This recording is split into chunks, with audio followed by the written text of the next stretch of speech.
Hi students, welcome back to my channel MD Happy Radhe Radheya. ಐಚ್ಛಿಕ ಕನ್ನಡ ಅಂದರೆ optional Kannada ವಿಷಯವನ್ನು ತೆಗೆದುಕೊಂಡಿರುವಂತಹ ವಿದ್ಯಾರ್ಥಿಗಳಿಗೆ ಒಂದು ಒಳ್ಳೆಯ ಮಾಹಿತಿಯನ್ನು ಈ ವಿಡಿಯೋದ ಮೂಲಕ ತೆಗೆದುಕೊಂಡು ಬಂದಿದ್ದೀನಿ. ಈ ವಿಡಿಯೋದಲ್ಲಿ ನಿಮಗೆ ಒಂದು ಪಾಸಿಂಗ್ ಪ್ಯಾಕೇಜನ್ನು ತೆಗೆದುಕೊಂಡು ಬಂದಿದ್ದೀನಿ ಮತ್ತು ಈ 2026 ಎನ್ಯುವಲ್ ಎಕ್ಸಾಮ್ಗೆ ಬರುವಂತಹ ಪ್ರಮುಖ ಪ್ರಶ್ನೆಗಳನ್ನು ಇಲ್ಲಿ ತೆಗೆದುಕೊಂಡು ಬಂದಿದ್ದೀನಿ. MCQ ಪ್ರಶ್ನೆಗಳಿದ್ದಾವೆ, 1 ಅಂಕದ ಪ್ರಶ್ನೆಗಳಿದ್ದಾವೆ, ಬಿಟ್ಟ ಸ್ಥಳ ಇದೆ, ಹೊಂದಿಸಿ ಬರೆ ಇದೆ, ಪದ್ಯ ಭಾಗ ಇದೆ ಮತ್ತು ಭಾವಾರ್ಥ ಇದೆ, ಛಂದಸ್ಸಿದೆ, ಅಲಂಕಾರ, ಇವೆಲ್ಲವನ್ನು ಈ ವಿಡಿಯೋದಲ್ಲಿ ತೆಗೆದುಕೊಂಡು ಬಂದಿದ್ದೀನಿ. ವಿಡಿಯೋವನ್ನು ಕೊನೆ ತನಕ ನೋಡಿ. ಸೊ ವಿದ್ಯಾರ್ಥಿಗಳೇ, ವಿಡಿಯೋವನ್ನು ಲೈಕ್ ಮಾಡಿ, ನಿಮ್ಮ ಸ್ನೇಹಿತರಿಗೆ ಶೇರ್ ಮಾಡಿ ಮತ್ತು ನಮ್ಮ ಚಾನಲನ್ನು ಸಬ್ಸ್ಕ್ರೈಬ್ ಮಾಡೋದನ್ನು ಮರಿಬೇಡಿ ಅಂತ ಹೇಳ್ತೀನಿ. ಕಮೆಂಟಲ್ಲಿ ತಪ್ಪದೆ ರಾಧೆ ರಾಧೆ ಅಂತ ಕಮೆಂಟ್ ಮಾಡಿ ಅಂತ ಹೇಳ್ತಾ ಬನ್ನಿ, ನಿಮಗೆ ಈ ಒಂದು ಆಪ್ಷನಲ್ ಕನ್ನಡ ವಿಷಯದ ಒಂದು ಪಾಸಿಂಗ್ ಪ್ಯಾಕೇಜನ್ನು ಇಲ್ಲಿ ಹೇಗೆಲ್ಲ ಪ್ರಶ್ನೆಗಳು ಬಂದಿವೆ, ಯಾವ ಪ್ರಶ್ನೆಗಳು ಇಂಪಾರ್ಟೆಂಟ್ ಇದ್ದಾವೆ ಎಲ್ಲವನ್ನು ಹೇಳ್ತಾ ಹೋಗ್ತೀನಿ. ನೀವೆಲ್ಲ ಇಲ್ಲಿ ಗಮನಿಸ್ತೀರಿ, ಸರಿಯಾದ ಉತ್ತರವನ್ನು ಆಯ್ಕೆ ಮಾಡಿ ಬರೆಯಿರಿ ಅಂತ ಹೇಳಿ ನಿಮಗೆ MCQ ಪ್ರಶ್ನೆಗಳನ್ನು ಇಲ್ಲಿ ಕೇಳ್ತಾರೆ. ಸರ್, ಹಾಗಾದರೆ ಆಪ್ಷನಲ್ ಕನ್ನಡದಲ್ಲಿ ಬರುವಂಥ MCQ ಪ್ರಶ್ನೆಗಳನ್ನು ನಾವಿಲ್ಲಿ ಗಮನಿಸ್ತಾ ಹೋಗೋಣ. ನಿಮಗೆ ಒಟ್ಟು 5 ಏನಪ್ಪ ಅಂತಂದರೆ MCQ ಪ್ರಶ್ನೆಗಳಿರ್ತವೆ. ಸೊ ಒಂದೊಂದಾಗಿ ನೋಡಿ. ದೇಹದ ಅನಿತ್ಯತೆಗೆ ಚೋದ್ಯಪಟ್ಟವರು ಯಾರು ಅಂತಂದರೆ ನೀಳಾಂಜನೆ ಅಂತ ಹೇಳ್ತೀವಿ. ಹೆಣ್ಣನ್ನು ಅಲ್ಲಗಳೆಯುವರು ಗಾವಿಲರು. ಇನ್ನು ನಾಗಿಯ ಜಡೆ ಹೀಗಿತ್ತು ಅಂದರೆ ಹಾವಿನ ಜಡೆ ಅಂತಿತ್ತು ಅಂತ ಹೇಳ್ತೀವಿ. ಜಲಗಾರರ ಪ್ರಕಾರ ರೈತರ ಮುಕ್ತಿಯ ಹಾದಿ ಇದು ಅಂತ ಹೇಳ್ತಾರೆ. ಅದು ಯಾವುದು ಅಂತಂದರೆ ನೇಗಿಲ ಗೆರೆಯ ಹಾದಿ ಅಂತ ಹೇಳ್ತೀವಿ. ಇನ್ನು ಬೀದಿ ಗುಡಿಸುವ ಬಡವನೆದೆಯಲ್ಲಿ ನಾನಿರುವೆ, ಉಳಿಯುತ್ತಿರುವ ಒಕ್ಕಲೆಡೆಯಲ್ಲಿ ನಾನಿರುವೆ. ಶಿವನ ಈ ಮಾತುಗಳಿಗೆ ಸಂಬಂಧಿಸಿದಂತೆ ಈ ಕೆಳಗಿನ ಹೇಳಿಕೆಯು ತಪ್ಪಾಗಿದೆ ಅಂತಂದರೆ ಅದು ಶಿವನು ಸೋಮಾರಿಗಳ ಬಂಧು ಅಂತ ಹೇಳೋದು ಇದು ತಪ್ಪಾದ ಉತ್ತರ ಅಂತ ಹೇಳ್ತೀನಿ. ಸೊ ನಿಮಗಿಲ್ಲಿ ಒಂದು ವಿಭಾಗಕ್ಕೆ ಸಂಬಂಧಪಟ್ಟಂತೆ ಬಿಟ್ಟ ಸ್ಥಳವನ್ನು ನೀವು ನೋಡ್ತಾ ಹೋಗ್ತೀರಿ. ಇಲ್ಲಿ ಸರಿಯಾದ ಉತ್ತರವನ್ನು ಖಾಲಿ ಬಿಟ್ಟ ಸ್ಥಳದಲ್ಲಿ ಆಯ್ಕೆ ಮಾಡಿ ಅಂತ ಕೊಟ್ಟಾರೆ. ತಾಮರಸಕ ಪದದ ಅರ್ಥ ಅಂದರೆ ಸೂರ್ಯ ಅಂತ ಹೇಳ್ತೀವಿ. ಆಸೆ ಪದದ ತತ್ಸಮ ರೂಪ ಆಶಾ. ಆಧಾರ ಪದದ ವಿರುದ್ಧಾರ್ಥ ಪದ ನಿರಾಧಾರ. ದಿರುಕ್ತಿಗೆ ಇದು ಉದಾಹರಣೆಯಾಗಿದೆ, ಒಂದೊಂದು ಅಂತ ಹೇಳ್ತೀವಿ. ಎದ್ದೆದ್ದು ಪದದ ಬಿಡಿಸಿ ಬರೆಯಿರಿ. ಎದ್ದು ಪ್ಲಸ್ ಎದ್ದು, ಎದ್ದೆದ್ದು ಅಂತ ಹೇಳ್ತೀವಿ. ಸೊ ಈ ರೀತಿಯೇ ನಿಮಗೇನಪ್ಪ ಅಂತಂದರೆ ಇಲ್ಲಿ ಕೆಳಗೆ ಏನಪ್ಪ ಅಂತಂದರೆ ಬಿಟ್ಟ ಸ್ಥಳವನ್ನು ಕೊಟ್ಟಿರ್ತಾರೆ. ಅದೇ ರೀತಿ ನೀವು ಇಲ್ಲಿ ಬರಿಬೇಕು ಅಂತ ಹೇಳ್ತೀನಿ. ಎಲ್ಲೆಲ್ಲ ಆಪ್ಷನಲ್ ಕನ್ನಡ ವಿದ್ಯಾರ್ಥಿಗಳು ತೊಗೊಂಡಿದ್ದೀರಿ, ನಮ್ಮ ಈ ಒಂದು ಕಮೆಂಟ್ ಬಾಕ್ಸಲ್ಲಿ ಅಟೆಂಡೆನ್ಸನ್ನು ಹಾಕಿ ನನಗೆ ಹಾಯ್ ಅಂತ ಕಳಿಸಿ ಅಥವಾ ರಾಧೆ ರಾಧೆ ಅಂತ ಕಮೆಂಟ್ ಮಾಡಿದಾಗ ನೀವು ಆಪ್ಷನಲ್ ಕನ್ನಡ ವಿಷಯವನ್ನು ತೆಗೆದುಕೊಂಡಿರಿ ಅಂತೇಳಿ ನನಗೆ ಗೊತ್ತಾಗ್ತದೆ. ಇಲ್ಲಿ ಸರಿಯಾದ ಉತ್ತರವನ್ನು ಆಯ್ದು ಹೊಂದಿಸಿ ಬರೀರಿ ಅಂದರೆ 1 ಅಂಕಕ್ಕೆ ಸಂಬಂಧಪಟ್ಟಂಥ ವಿಭಾಗದಲ್ಲಿ ನಿಮಗೆ ಇಲ್ಲ, ನೀವನ್ನು ಗಮನಿಸ್ತಾ ಹೋಗಿ. ಇಲ್ಲಿ ನೋಡಿ, ಚುಂಚು ಅಂತಂದರೆ ಒಳಾಂಗಣ ಅಥವಾ ಕೋಪ, ಈ ಎರಡರಲ್ಲಿ ಒಂದು ಬರ್ತದೆ. ನೀವು ಕಮೆಂಟ್ ಬಾಕ್ಸಲ್ಲಿ ಹೇಳಿ. ಕಾಳು ಎಂದರೆ ನಿಮಗೆಲ್ಲ ಗೊತ್ತಿದೆ, ಇಲ್ಲಿ ಧಾನ್ಯ ಅಂತ ಕರಿತೀವಿ ನಾವು, ಹೌದಿಲ್ರಿ. ಇನ್ನು ಹೊರಗಣ ಅಂತಂದರೆ ಕೊಕ್ಕು, ಸೇವಕ ಅಂದರೆ ಕಿಂಕರ ಅಥವಾ ಆಳು ಅಂತ ಕರಿತೀವಿ. ಸಿಡಿಮಿಡಿ ಅಂತಂದರೆ ಆಳು ಧಾನ್ಯ ಅಂತ ಕರಿತೀವಿ, ಹೌದಾ. ಸೊ ಈ ರೀತಿಯಾದ ಉತ್ತರಗಳನ್ನು ಇಲ್ಲಿ ಹೊಂದಿಸಿ ಬರೆಯಲ್ಲಿ ನೋಡ್ತೀರಿ. ಸೊ ಇಲ್ಲಿ ಕೆಳಗಿನ ಒಂದು ಪಕ್ಕದಲ್ಲಿ 1 ಅಂಕ ಅಥವಾ ಒಂದು ವಾಕ್ಯದಲ್ಲಿ ಉತ್ತರಿಸಿ ಅಂತ ಕೊಡ್ತಾರೆ. ಶಿವ ಯಾರ ಜೊತೆ ಕುಣಿದಾನಂದರೆ ತನ್ನ ಪತ್ನಿ ಪಾರ್ವತಿ ಜೊತೆ. ಯಾರಿಗೆ ಬುದ್ಧಿ ಹೇಳಿದರೆ ಫಲವಿಲ್ಲ, ಮೂಢರಿಗೆ ಬುದ್ಧಿ ಹೇಳಿ ಫಲವಿಲ್ಲ. ವಿವೇಕ ಜಲದಿಂದ ಅರ್ಜುನ ಏನನ್ನು ತೊಳೆದನು ಅಂದರೆ ಪಾಪವನ್ನು ತೊಳೆದನು. ಮಣ್ಣಿನ ಭೋಗಿ ಯಾರು ಅಂತಂದರೆ ಮನುಷ್ಯರು ಅಂತ ಕೇಳ್ತಾರೆ. ಏನನ್ನು ಕುಡಿದು ಮಂದಿಗೆ ತಲೆ ಕೆಟ್ಟಿದೆ ಅಂದರೆ ಕಳ್ಳನ್ನು ಕುಡಿದು ಮಂದಿಗೆ, ಕಳ್ಳು ಅಂದರೆ ಇದಕ್ಕೆ ಹೇಳ್ತೇವೆ ನಾವು ಏನು ಮದ್ಯವನ್ನು ಕುಡಿದ ಮಂದಿಗೆ ತಲೆ ಕೆಟ್ಟಿದೆ ಅಂತ ಹೇಳ್ತೀವಿ. ಇನ್ನು ಇಲ್ಲಿ ನಿಮಗೆ 4 ಪ್ರಶ್ನೆಗೆ 2-3 ವಾಕ್ಯದಲ್ಲಿ ಉತ್ತರಿಸಿ ಅಂತ ಕೊಟ್ಟಾಗ ಈ ಪ್ರಶ್ನೆಗಳಿಗೆ ನಾನು ಶಾರ್ಟ್ ಆನ್ಸರ್ ನಿಮಗೆ ಕೊಟ್ಟಿದ್ದೀನಿ. ಇಲ್ಲಿ ನೋಡಿ, ಇಲ್ಲಿ ಏನು ಹೇಳ್ತಾನೆ ಅಂದರೆ ಕುಡುಮಿಂಚಿನಂತೆ ಹೊಳೆದು ಮಾಯವಾಗುವ ಭೋಗ ವಿಷಯಗಳು ಅಂತಂದರೆ ಸುಖ, ನೆಮ್ಮದಿ, ಶ್ರೀಮಂತಿಕೆ ಅಂತ ಹೇಳ್ತೀವಿ. ಹಂದಿಯನ್ನು ಕೊಂದವರು ಯಾರು ಮತ್ತು ಅದಕ್ಕೆ ಅರ್ಜುನನ ಪ್ರತಿಕ್ರಿಯೆ ಏನು? ಬೇಡ ಮತ್ತು ಅರ್ಜುನ ಸೇರಿ ಹಂದಿಯನ್ನು ಕೊಲ್ತಾರೆ, ಅದು ಅಲ್ಲಿ ವಿವಾದ ಉಂಟಾಗ್ತದೆ. ಇನ್ನು ಶಿವನಾಟ್ಯ ಗತಿಯ ಬ್ರಹ್ಮಶಿರ ಹಾಗೂ ಸುರರ ಶಿರಮಾಲೆ ಏನಾಯಿತು ಅಂದರೆ ಶಿರಗಳು ಮತ್ತು ಶಿರಮಾಲೆಗಳು ಹಾರಿದವು ಅಂತ ಹೇಳ್ತೀವಿ.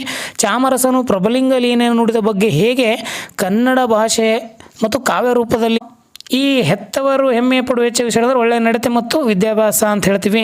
ಇನ್ನು ನಿಮಗೆ ಇಲ್ಲಿ ಕೆಳಗಿನ 4 ಹೇಳಿಕೆ ಸಂದರ್ಭ ಸೂಚಿಸುವ ವ್ಯಾಖ್ಯಾನ ಬರ್ರಿ ಅಂತಂದರೆ ನಾನು ಇಲ್ಲಿ ಕೊಟ್ಟಿದ್ದೀನಿ ನೋಡಿ.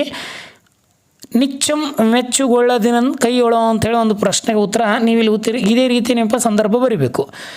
ಅರ್ಜುನನು ಶಿವನ ಕುರಿತು ಹೇಳುವ ಮಾತಿಗೆ ನಾವು ಸಂದರ್ಭ ಅಂತ ಕರಿತೀವಿ. ಈ ಮಾತು ಶಿವನು ಅರ್ಜುನನಿಗೆ ಪಾಶುಪತ್ರಾಸ್ತ್ರ ನೀಡಿದ ಸಂದರ್ಭದಲ್ಲಿ ಅರ್ಜುನ ಹೇಳಿದ ನಿಚ್ಚಂ ಎಂದರೆ ಯಾವಾಗಲೂ, ಮೆಚ್ಚುಗೊಳ್ಳಲೆಂದರೆ ಮೆಚ್ಚುಗೆ ಪಡುವ ಶಿವನ ಕೈಯಿಂದ ಅಸ್ತ್ರ ಪಡೆದನು ಅಂಥೇಳಿ ಸಂತೋಷವನ್ನು ಪಡ್ತಾನೆ.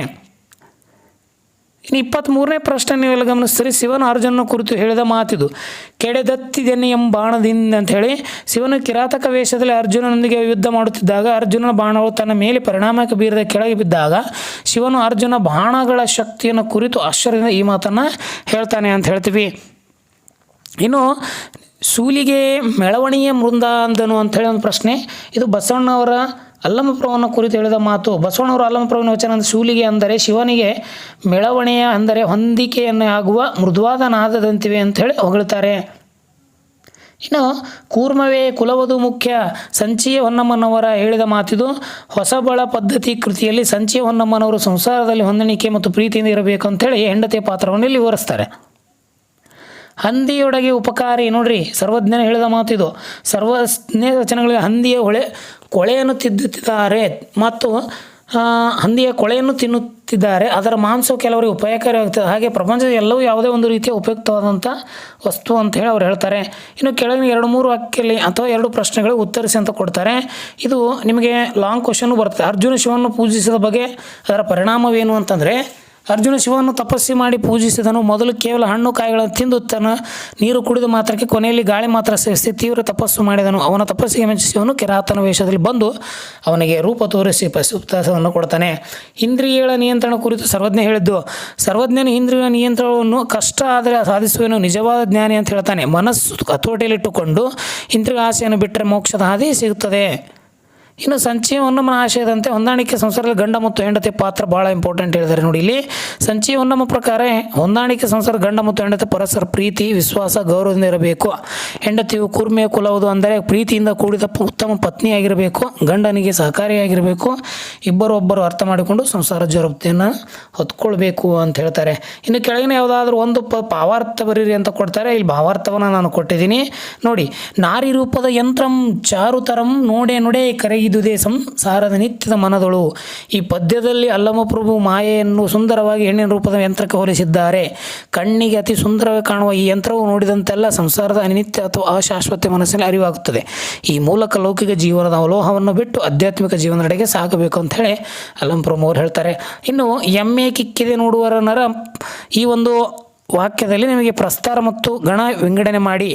ಎಮ್ಮೆ ಕಿಕ್ಕಿದೆ ನೋಡುವ ನರ ನವರಮಣೆ ಕಣ್ಣೊಳಗರಾಜನ ಬೈತಿ ಟ್ವಟರ್ಮರ್ದನೊಳೆನ ಭೀಮುಳಂ ಮಾವಮುಳಂ ಸುರವದನಾಮ್ ಅಂಥೇಳಿ ಒಂದು ಇಲ್ಲಿ ಪ್ರಸಾರ ಗಣವನ್ನು ಹಾಕಿದ್ದಾರೆ. ಇಲ್ಲಿ ಲಘು ಗುರುವನ್ನು ಹಾಕಿದ್ದೀನಿ. ನೀವು ಇದನ್ನು ಬೇಕಾದರೂ ಸ್ಕ್ರೀನ್ಶಾಟನ್ನು ತೊಗೋಬೋದು ಅಂತ ಹೇಳ್ತೀನಿ. ಇದರ ಪ್ರಕಾರ ಊಹಿಸಿ. ಇನ್ನು ಛಂದಸ್ಸಿನ ಹೆಸರು ನೋಡಿ. ಈ ಪದ್ಯ ಭಾಗವು ಕಂದ ಪದ್ಯದಿಂದ ಕೂಡಿದೆ. ಸೇರಿದ ಕಂದ ಪದ್ಯಗಳು ಅಂದರೆ 4 ಸಾಲುಗಳು. ಮೊದಲು ಮತ್ತು 3ನೇ ಸಾಲುಗಳಲ್ಲಿ 12 ಮಾತ್ರೆಗಳು, 2ನೇ ಮತ್ತು 4ನೇ ಸಾಲು 20 ಮಾತ್ರೆಗಳು ಇರುತ್ತವೆ ಅಂತ ಹೇಳ್ತಾನೆ. ಇನ್ನು ಇಲ್ಲಿ ನೆನೆಯದಿರಣ್ಣ ಭಾರತದೊಳೆಪೆರಪುರಾರು ಅಂತ ಚಿತ್ತದಂ ಪ್ರಸ್ತಾರಗಣ ಹಾಕಿದೊಂದು ಏನಪ್ಪ ಅಂತಂದ್ರೆ ನಿಮಗೆ ಒಂದು ಪ್ರಸ್ತಾರಗಣವನ್ನು ಹಾಕಿದ್ದೀನಿ. ಇಲ್ಲಿ ಛಂದಸ್ಸಿನ ಹೆಸರು ಶಾರ್ದೂಲ ವಿಕ್ರೀಡಿತ ಛಂದಸ್ಸಿಗೆ ಸೇರಿದೆ. ಸಂಸ್ಕೃತ ವೃತ್ತವಾಗಿದ್ದು ಪ್ರತಿ ಪಾದದಲ್ಲಿ 19 ಅಕ್ಷರಗಳಿವೆ. ಇದರ ಗಣ ವಿಂಗಡಣೆಗೆ ಮ ಸ ಜ ಸ ತ ತ ಗ ಇದು ಏನಪ್ಪ ಅಂತ ಬರ್ತದೆ. ಇನ್ನು ಮಾಡಿ ಕೆಟ್ಟರು ಮನವಿಲ್ಲದೆ ನೋಡಿ ನೀಡಿ ಕೆಟ್ಟರು ನಿಜವಿಲ್ಲವೇ ಯಮಕ ಅಲಂಕಾರ ಇದು ಸಮನ್ವಯ. ಇಲ್ಲಿ ಮಾಡಿ ಅನ್ನೋದು ನೀಡಿ ಎಂಬುದು ಒಂದೇ ಪದದ ಅರ್ಥ ನೀಡಿದೆ, ಪುನರಾವರ್ತನೆಯಾಗಿವೆ. ಹೀಗಾಗಿ ಅರ್ಥ ಬರುವುದಕ್ಕೆ ಪುನರಾವರ್ತನೆ ಆದರೆ ಯಮಕ ಅಲಂಕಾರ ಅಂತ ಹೇಳ್ತೀವಿ. ಇನ್ನು ಗೇರು ಹೂವಿನಂತೆ ಪ್ರೀತಿನ ಹಾಗೆ ಎದೆಗೆ ಲಗ್ಗಿ ಇಟ್ಟಿತು ನೋಡ್ರಿ. ಉಪಮಾ ಅಲಂಕಾರ ಯಾವುದ್ರಿ ಸಮನ್ವಯ. ಇಲ್ಲಿ ಪ್ರೀತಿಯನ್ನು ಗೆರೆ ಎಳೆಯುವ ಹೂವಿನಂತೆ ಅಂತೆ ಅಂತ ಬಂದಾಗ ಇದೊಂದು ಉಪಮಾ ಅಲಂಕಾರ ಅಂತೇಳಿ ನೀವು ಗುರುತಿಸಬೇಕು. ಇನ್ನು ಇನ್ನೊಂದು ಏನಪ್ಪ ಅಂತಂದ್ರೆ ನಿಮಗೆ ಇಲ್ಲಿ ಕೆಲವು ಇಂಪಾರ್ಟೆಂಟ್ ಬಹು ಆಯ್ಕೆ ಪ್ರಶ್ನೆಗಳನ್ನು ನಾನಿಲ್ಲಿ ತೆಗೆದುಕೊಂಡು ಬಂದಿದ್ದೀನಿ. ನೀವೆಲ್ಲ ಇಲ್ಲಿ ಗಮನಿಸ್ತಾ ಹೋಗಿ. ಇದು ಗುಂಡಯ್ಯನ ಕಾಯಕ ಅಂತಂದರೆ ಘಟಕಾಯಕ ಅಂತ ಹೇಳ್ತೀವಿ. ಇನ್ನು ಬಂದ ಬಟ್ಟೆಯ ಬಲೆ ಹೋಗೆಂದು ಅಲ್ಲಮ್ಮ ಹೇಳಿದ್ದು ಅಂತಂದರೆ ಇದು ಮಾಯೆಗೆ ಅಂತ ಹೇಳ್ತಾರೆ. ಹಾವಿನಂತೆ ಹಾದಿಯಲ್ಲಿ ಇದರೊಂದಿಗೆ ನಾರಿ ಹೊರಟಳು, ಇದಕ್ಕೆ ಇರುವಿನೊಂದಿಗೆ ಅಂತೇಳಿ ಸರಿಯಾದ ಉತ್ತರ. ಇನ್ನು ಶಿವನ ಕಾಣಲು ನೀನು ನೋಡ್ರಿ ಪ್ರಶ್ನೆ ಕೇಳ್ತಾನೆ. ಶಿವನು ಕಾಣಲು ನೀನು ಗುಡಿಗೆ ಹೋಗುವೇನು, ನಿನ್ನ ನೇಗಿಲ ಗೆರೆಯ ದಿವ್ಯ ದೇವಿಲದಿ ಶಿವನ ಕಾಣೆ ನೀನು. ಈ ಸಾಲುಗಳಲ್ಲಿ ಜಲಗಾನ ರೈತರ ದೇವರನ್ನು ಏನೆಂದು ಕಾಣ್ತಾನೆ ಅಂತಂದರೆ ಕಾಯಕದಲ್ಲಿ ಕಾಣು ಅಂತ ಹೇಳ್ತಾನೆ. ಇನ್ನು ಜನರಿಗೆ ಇದರ ಮಂಕು ಬಡೆದಿದೆ ನೋಡ್ರಿ. ಜನರಿಗೆ ಇದರ ಮಂಕು ಬಡೆದಿದೆ ಅಂತಂದರೆ ಇದು ಮತದ ಮಂಕು ಬಡೆದಿದೆ ಅಂತ ಹೇಳ್ತಾರೆ.